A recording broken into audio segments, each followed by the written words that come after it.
Hello and welcome to Angela's Busy Bees Garden and Homestead.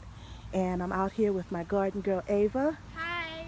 And just wanted to give you a tour of the chicken coop and run because it is now 100% finished and I've done all of the predator proofing that I know to do at this time. And just wanted to share with you the dimensions and what the coop and run looks like, the costs that were involved, and different materials and what I spent for labor. Now this chicken coop is 8 feet by 8 feet, and the run area is 8 feet by 24 feet. And the bulk of the money that we spent on this chicken coop and run was the wood, because since COVID, the price of wood has just escalated. And what it would have cost before COVID, we spent twice as much. And had I known, I would have waited on purchasing the chickens for this coop and run area. And then that way I could have maybe waited to see if the price of things would have gone down. But since I purchased the chickens, then I had to go on and make a move on getting the chicken coop and run actually done. But I want to share with you my girls. We started off with 20 chickens, and we currently only have 17. I lost 3 in the process, and as you can see, they are doing quite well. They should be laying eggs in about 1 more month.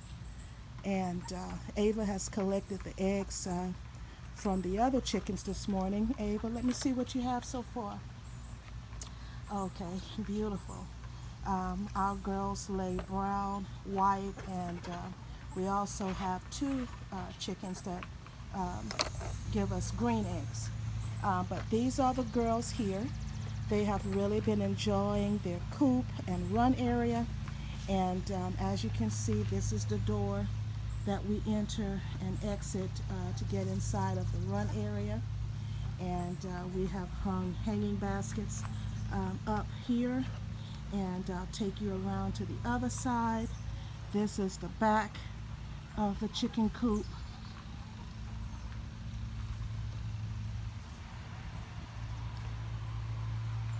And one of the things that I have found that have saved my chickens from predators digging up under is to put these cinder blocks all around the chicken coop, and that has helped them to keep from digging under. I believe that they know that if they were to try to dig under, that these blocks would fall on them.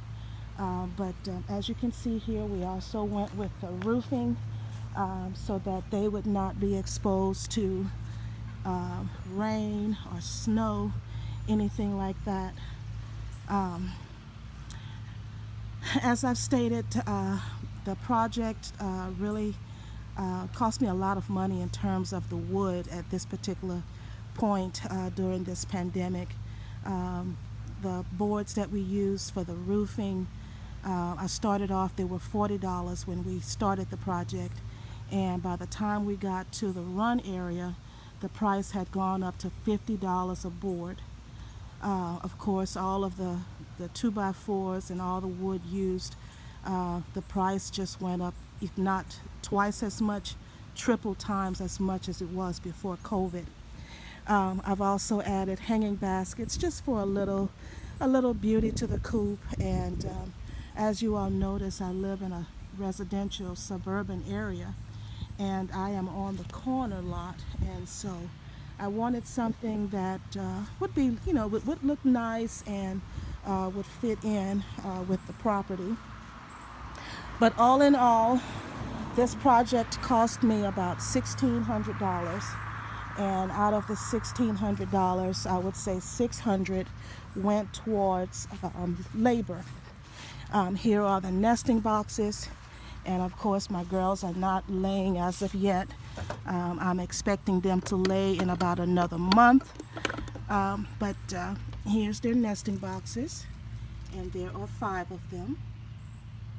So that should be adequate space, and of course the nesting box and the house and run can accommodate approximately 30 birds, and so that's what I wanted.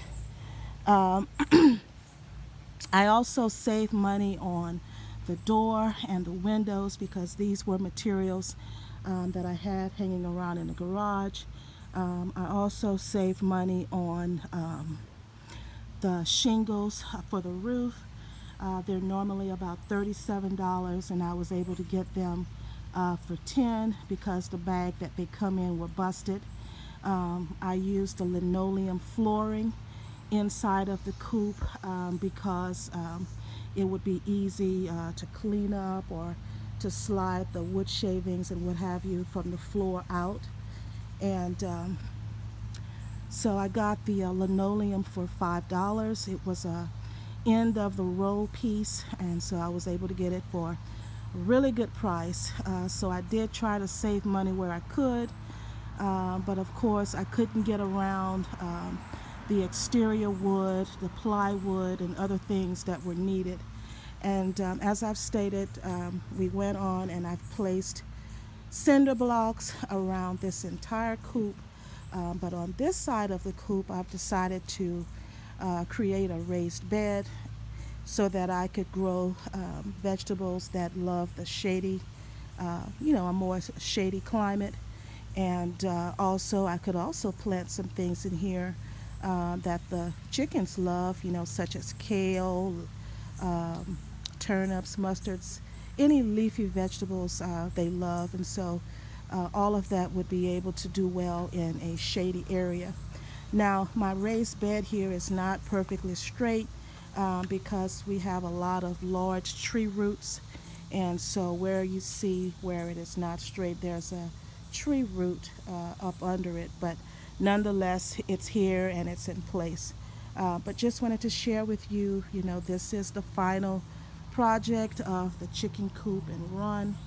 And really pleased with it. The young man that built this coop for me, um, he participated in WWOOF, which stands for Worldwide Opportunities for Organic Farming.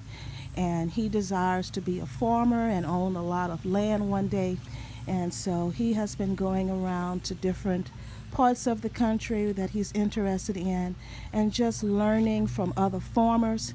And in exchange for giving them about 4 to 5 hours of labor a day, um, participants in the program provide room and board.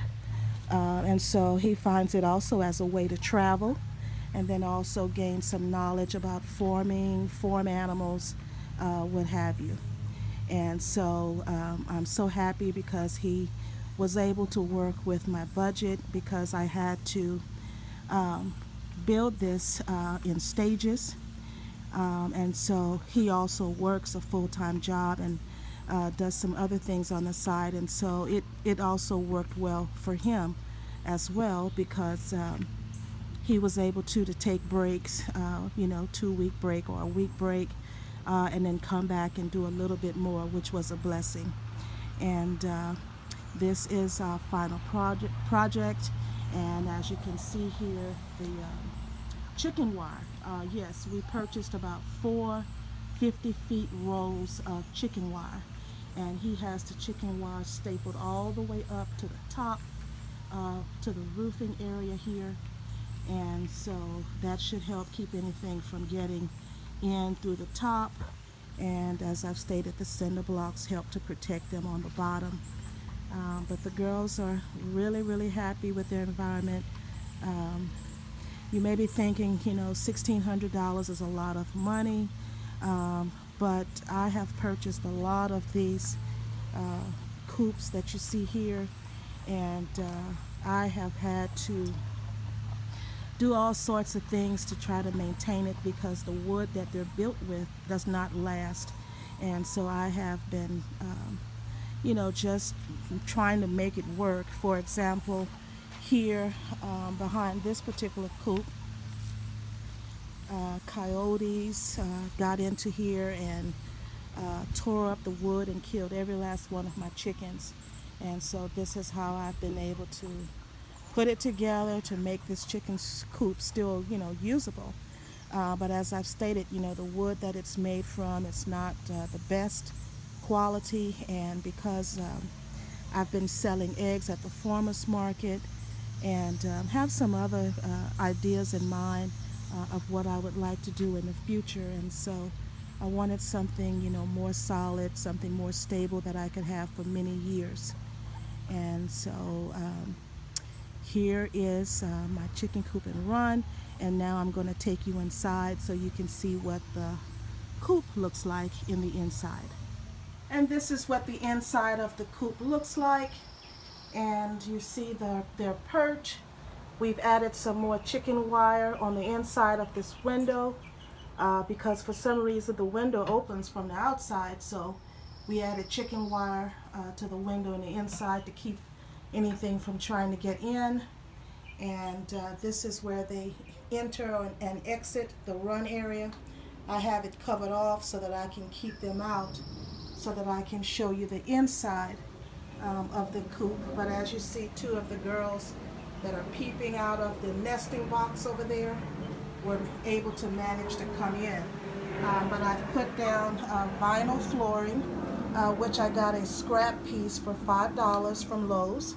And I've put down pine shavings, and I've mixed in some diatomaceous earth to help with keeping the insects and other pests down, to keep the girls healthy. And even if they were to eat some of it, it wouldn't harm them either. In fact, it's also healthy for them.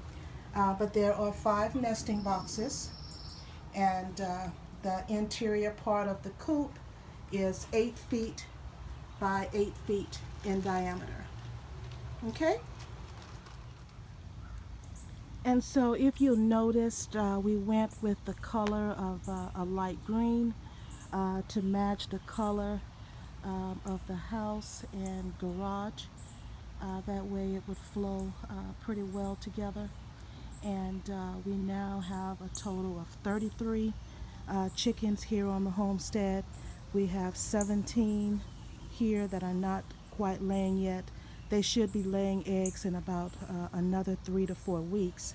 And then we have the other girls that have been with me for a couple of years.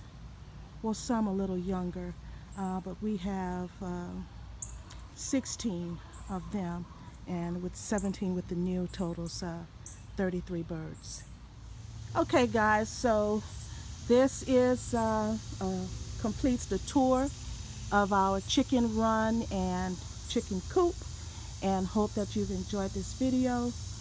We would have, if I had purchased one of the Carolina coops that I've really been admiring, it probably would have cost me about $7,000 to $8,000 for the size coop and run that I wanted. But because of doing it myself, and of course it's not at all the quality of the Carolina coops, but it'll work here for us on the homestead. And $1,600 is a whole lot less than about $7,000 to $8,000. And so I thank you so much for your time today. And my garden girl, really happy to share our project of 2021. This is a major accomplishment for us here on the homestead. So thank you so much for watching. God bless. Bye. Bye-bye.